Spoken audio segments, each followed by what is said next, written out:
वैसे तो उस घटना के बाद मेरा नाम मायने नहीं रखता, क्योंकि उस रात के बाद मैं खुद को इंसान नहीं समझता। क्योंकि वो दिसंबर की रात, गांव में कोहरा पड़ना तो आम सी बात है, लेकिन उस दिन का कोहरा कुछ अलग ही था। इतना गाढ़ा कि हाथ को हाथ नहीं दिखाई दे रहे थे, और ऐसा लग रहा था जैसे पूरी दुनिया को किसी ने सफेद चादर में दफना दिया हो। और मैं शहर से गांव लौट रहा था कि तभी रात के करीबन 11:30 बज रहे थे, और बस ने मुझे पुराने पीपल के मोड़ पर उतार दिया था, और वहीं से मेरा घर 15 मिनट की दूरी पर था। लेकिन जैसे ही बस गई तो चारों तरफ कुछ अजीब सी खामोशी छा गई। ना कुत्तों के भौंकने की आवाज, ना झिंगरों की, बस आवाज तो थी मेरे कदमों की। तो इस पर मैंने टॉर्च जलाई, पर रोशनी 2-3 कदम आगे जाकर कोहरे में जम जाती, और हर कदम के साथ कुछ ऐसा लग रहा था जैसे कोई मेरे पीछे चल रहा हो। तो इस पर मैं रुकता और पीछे मुड़ता, पर कोई नहीं दिखाई देता, और ऐसा लग रहा था शायद मैं कुछ ज़्यादा ही सोच रहा था। लेकिन तभी अचानक कीचड़ में किसी के कदमों की आवाज़ आई, और इसे सुनकर मेरी दिल की धड़कन तेज हो गई। मैंने आवाज़ दी, कौन है? लेकिन कोहरे के अंदर से एक आवाज़ आई, बहुत ही धीमी और बहुत ही ठंडी, रुक जाओ। और उस आवाज को सुनकर मेरे कदमों के नीचे से जमीन खिसक गई, क्योंकि वो आवाज किसी बूढ़े आदमी की थी, और ऐसी आवाज जो गले से नहीं सीधे दिमाग के अंदर घुस रही थी। और मैं इसे सुनकर भागा, लेकिन कोहरा इतना घना होता गया कि रास्ता पहचानने में मुश्किल हो रही थी।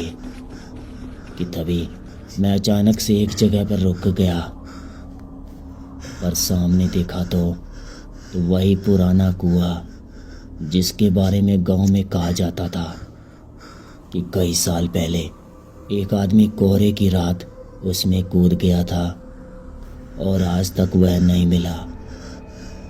और यह बात सोचते हुए मैं पीछे हटा, लेकिन पीछे कोई खड़ा था।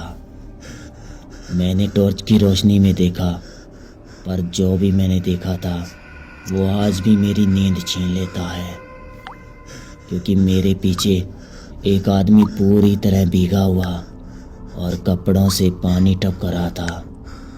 और इसे देखकर मेरी आंखें खुली की खुली रह गई, क्योंकि वह मुस्कुरा रहा था, और मुस्कुराते हुए कह रहा था, अरे बबुआ, कहाँ जा रहे हो? और उसने बस इन्हीं शब्दों से मुझसे पूछा, और मैं बोल भी नहीं पा रहा था, गला जैसे सूख चुका था। और उसने धीरे धीरे अपना हाथ उठाया और कुएं की तरफ इशारा किया, और इशारा करते हुए उसने बस यही कहा, मैं भी तुम्हारे पीछे पीछे ही था। और उसकी आवाज़ सुनकर कि तभी मुझे एहसास हुआ कि उसके पैरों के नीचे से ज़मीन नहीं है, क्योंकि वो ज़मीन से हवा में तैर रहा था। मैं चीखना चाहता था, लेकिन मेरे गले से आवाज़ नहीं निकल रही थी, और वो बूढ़ा आदमी मेरी तरफ बढ़ा, पर हर कदम के साथ कोहरा उसके आगे से हटता जा रहा था, जैसे रास्ता उसी के लिए बना हो। और यह देखते हुए मैंने आंखें बंद कर ली और पूरी ताकत से भागा। कांटे, कीचड़, पत्थर कुछ भी महसूस नहीं हो रहा था, बस एक ही बात दिमाग में थी कि घर पहुंचना है। लेकिन तभी अचानक मैं गिर पड़ा, और होश आया तो सुबह हो चुकी थी, और मैं अपने घर के दरवाजे के बाहर पड़ा था, और गांव वाले जमा थे, और उनमें से एक कह रहा था कि रात भर कोहरे में बस मैं एक ही नाम ले रहा था, और कोई उसमें से कह रहा था कि कुएं के पास मुझे पड़ा देखा और मैंने ही कांपते हाथों से उठाया। लेकिन तभी मेरी नज़र मेरे पैरों पर गई, पर उन पर कोई कीचड़ नहीं था, बस गीले पानी के निशान थे और वो निशान कुएं की तरफ जा रहे थे। और आज भी गांव में जब कोहरा उतरता है तो मुझे लगता है कि वो आदमी आज भी अपना रास्ता ढूंढ रहा है और अगली बार शायद ही कोई घर पहुंचेगा। तो दोस्तों, आज के लिए बस इतना ही। अगर आपको यह कहानी पसंद आई है तो हमारे चैनल को सब्सक्राइब कर लें और बेल आइकन को भी दबा दें। तो मिलते हैं आगे ऐसी रोमांचिक भरी कहानी में।